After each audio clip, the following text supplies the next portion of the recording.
본선 승리 최강 후보 기호 4번 이낙연 후보를 무대 위로 모시겠습니다. 큰 박수로 맞아주시기 바랍니다.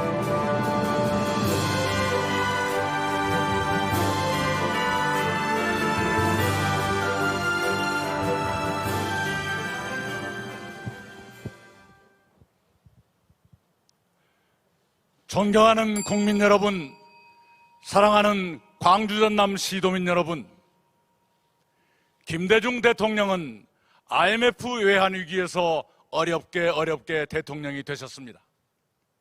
취임하자마자 국민의 마음을 모아 세계에서 가장 빨리 IMF 위기를 극복하셨습니다. 그러면서 동시에 IT 강국, 문화 강국, 복지국가의 초석을 놓으셨습니다. 위기를 극복하면서 그렇게 많은 일을 하기는 어렵습니다. 그러나 준비된 대통령이셨기에 그렇게 하셨습니다. 그때 힘들었지만 위대한 시대였습니다.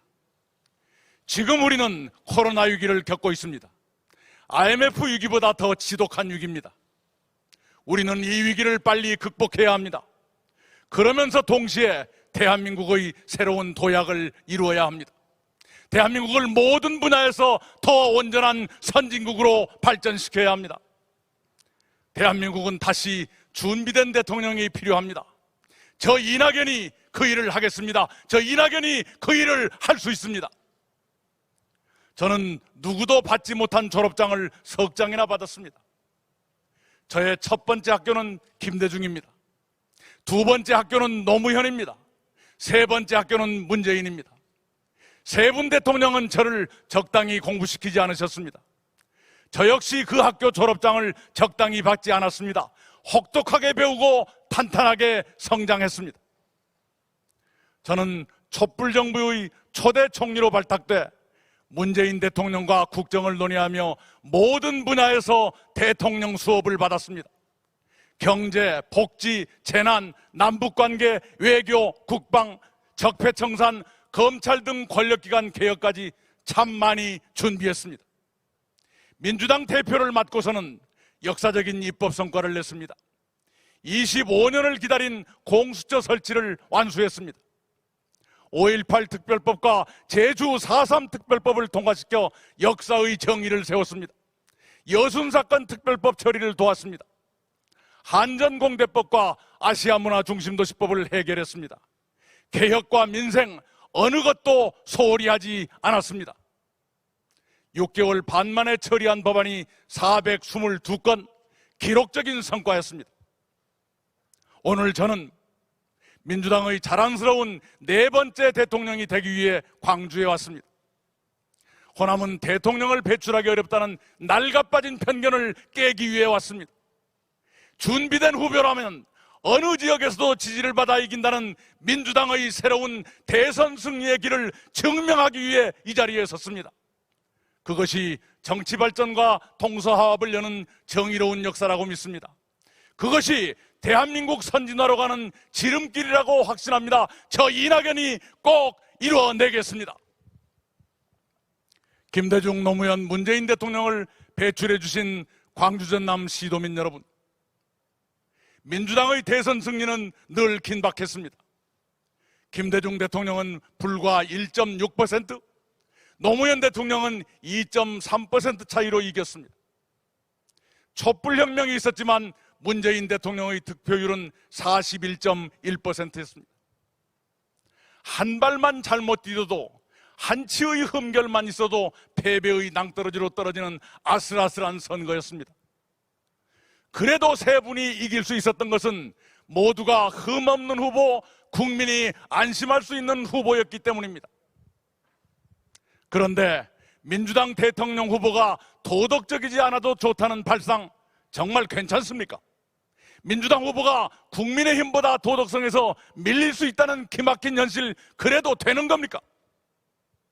오늘 광주 전남이 명령해 주십시오. 흠없는 후보, 안심할 수 있는 후보로 당당하게 가라. 그것이 승리의 길이다. 그렇게 단호하게 말씀해 주십시오. 저는 총리 인사청문회를 거치고 총리로 일하면서 야당의 검증과 공격에 한 번도 흔들리지 않았습니다. 왜 우리는 대선 후보에게 공정과 정의를 요구합니까? 그것이 시대정신이며 호남정신이기 때문입니다. 왜 우리는 대선 후보에게 상식과 도덕을 요구합니까? 그것이 국민의 기준이며 본선 경쟁력이기 때문입니다. 왜 우리는 대선 후보에게 포용과 통합을 요구합니까? 그것이 더 큰 승리를 위한 확장성이기 때문입니다. 시대정신, 호남정신을 실천할 후보여야 합니다. 도덕성에 흠결이 없는 후보여야 합니다. 민주당 지지를 유보한 국민의 표를 더 많이 얻을 후보여야 합니다. 그런 후보가 바로 저 이낙연이라고 감히 말씀드립니다. 본선에서 반칙과 특권의 세력을 제압할 수 있는 깨끗한 후보라야 합니다. 확실한 정권 재창출의 도구라야 합니다. 그런 후보가 바로 저 이낙연이라고 감히 자부합니다. 광주는 2002년 민주당 후보 경선에서 감동의 태풍을 일으켰습니다. 그때의 노풍이 국민을 감동시켰습니다. 민주당을 살리고 정권 재창출의 희망을 살렸습니다. 지금 우리는 정권 재창출의 위기입니다. 2002년 광주 경선의 감동이 다시 필요합니다. 그것이 민주당의 본선 경쟁력을 살리고 정권 재창출의 희망을 살리는 길입니다. 광주 전남이 2002년의 그 뜨거운 감동을 다시 한번 일으켜 주십시오. 저 이낙연으로 정권 재창출의 돌풍을 만들어 주십시오. 사랑하는 광주 전남 시도민 여러분, 저는 코로나를 극복하고 우리 사회를 완전히 회복하겠습니다. 위기 극복을 넘어 우리 경제의 새로운 도약을 이뤄내겠습니다. 대한민국을 G5, 세계 5번째 나라로 끌어올리겠습니다. 그런 회복과 도약의 대통령이 되겠습니다. 힘들어도 위대한 시대를 만들겠습니다. 우선 양극화 불평등로부터 국민의 삶을 지켜드리겠습니다. 양극화 불평등에 이길 수 있다면 검은 고양이든 흰 고양이든 가리지 않고 강력한 민생계획 정책을 펴겠습니다. 코로나 극복을 이유로 자영업자와 소상공인, 플랫폼 노동자를 더 이상 희생시켜서는 안 됩니다. 위드 코로나와 그 이유를 함께 준비하겠습니다. 국민의 삶에 꼭 필요한 모든 영역을 국가가 책임지겠습니다. 신복지로 내 삶을 지켜주는 나라 기필코 만들겠습니다. 내 삶을 지켜주는 나라를 만들려면 경제가 튼튼해야 합니다. 일자리 주도의 중산층 경제로 튼튼한 성장을 이뤄내겠습니다. 국민 대다수가 중산층이 되는 사회를 만들겠습니다. 요즘 검찰의 국기문란 고발 사주 사건과 성남 대장동 개발 비리로 많은 국민이 분노하고 계십니다. 윤석열 전 검찰총장 등의 고발 사주 사건, 공수처와 검찰의 신속하고도 강력한 수사를 요구합니다. 그 결과에 따라 누구든 법에 따라 엄정한 책임을 묻도록 하겠습니다.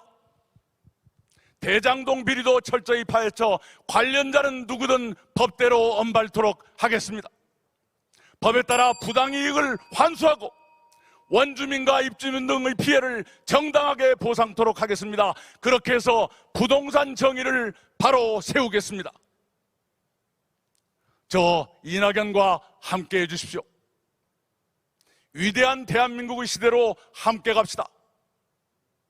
우리 생애에 G5 대한민국을 반드시 만들어냅시다. 우리는 할 수 있습니다. 이낙연과 함께라면 할 수 있습니다. 국민 여러분과 함께라면 할 수 있습니다. 감사합니다. 반드시 승리해서 돌아오겠습니다. 감사합니다. 네, 감사합니다. 기호 4번 이낙연 후보의 연설 함께 들으셨습니다.